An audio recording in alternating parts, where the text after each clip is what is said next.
വർഷത്തിലൊരു റേസാണ് അത്. വർഷത്തിൽ ഒരു റേസ് ജനുവരി ഈ ഒരു ഫസ്റ്റിലാണ് തുടങ്ങുക.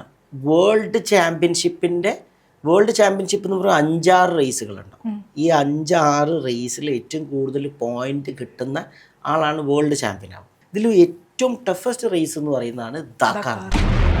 ദാക്കാറിൻ്റെ പ്രത്യേകത എന്ന് പറഞ്ഞാൽ 14 ദിവസത്തെ റേസാണ്. അപ്പോൾ ഒരു റൈഡർ രാവിലെ സ്റ്റാർട്ട് എടുത്തിട്ട് ടെൻറ്റിൽ നിന്ന് പോയി കഴിഞ്ഞാൽ 8 മണിക്കൂർ 9 മണിക്കൂർ റേസാണ്.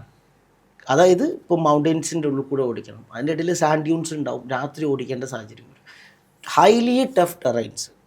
എങ്ങനെ വേണം ഇപ്പോൾ ഡ്യൂൺസിൻ്റെ പ്രത്യേകത എന്ന് പറഞ്ഞാൽ നമ്മൾ കാറിൽ ഇപ്പോൾ ദുബായിലൊക്കെ ആണെങ്കിൽ ഡ്യൂൺസിൽ കയറിയിട്ടുണ്ടാവും. നമ്മൾ അറ്റ്ലീസ്റ്റ് ഒരു എക്സ്പീരിയൻസ് ചെയ്യാനെങ്കിലും ഇവിടെ കയറിയിട്ട് അപ്പോൾ നമുക്കറിയാം ഇത് ഡ്യൂൺസിൽ കയറിയിട്ടുണ്ടെങ്കിൽ ഇറങ്ങിയാൽ തന്നെ മുകളിലേക്ക് കയറുമ്പോൾ അറിയില്ല താഴേക്കത്ര ഇറക്കേണ്ടത്. ഇങ്ങനെയാണ് ഇതിൻ്റെ റൂട്ട് മാപ്പ് വരാം. റേസ് തുടങ്ങുന്നതിൻ്റെ 5 മിനിറ്റ് മുന്നേ റോഡ് ബുക്ക് എന്ന് പറയുന്ന ഒരു സെറ്റപ്പ് കൊടുക്കും. റോഡ് ബുക്കിൽ സൈനേജുകളാണ് ഉണ്ടാവുക. വഴി ഒരിക്കലും GPS നമ്മൾ ഗൂഗിൾ മാപ്പിൽ പറയുന്ന പോലെ കാണിക്കില്ല. ഈ സൈനേജ് പഠിക്കാൻ തന്നെ നമ്മൾ വർഷങ്ങളെടുക്കും. ഇത് സ്പെയിനിൽ ഇതിൻ്റെ അക്കാഡമിയൊക്കെ ഉണ്ട്. അതിൽ കംപ്ലീറ്റ് കാണിക്കും എത്ര മീറ്റർ പോയി കഴിഞ്ഞാൽ റൈറ്റ് എടുക്കണോ ലെഫ്റ്റ് എടുക്കണം. അങ്ങനത്തെ സൈനേജുകളിലൂടെ മാത്രമേ യാത്ര ചെയ്യാൻ പറ്റൂ. അപ്പോൾ ഇത് തെറ്റാനുള്ള സാധ്യത കൊടുക്കും. തെറ്റിയാൽ എങ്ങനെയാണ് ഇത് തിരിച്ച് ലക്ഷ്യസ്ഥാനത്ത് എത്താൻ ഭയങ്കര ഡിഫിക്കൽട്ടാണ്. അങ്ങനെ പലരും മരണപ്പെടും. വഴി തെറ്റിയിട്ടൊക്കെ മുന്നേ ആളുകൾ മരണപ്പെട്ടിട്ടുണ്ട്.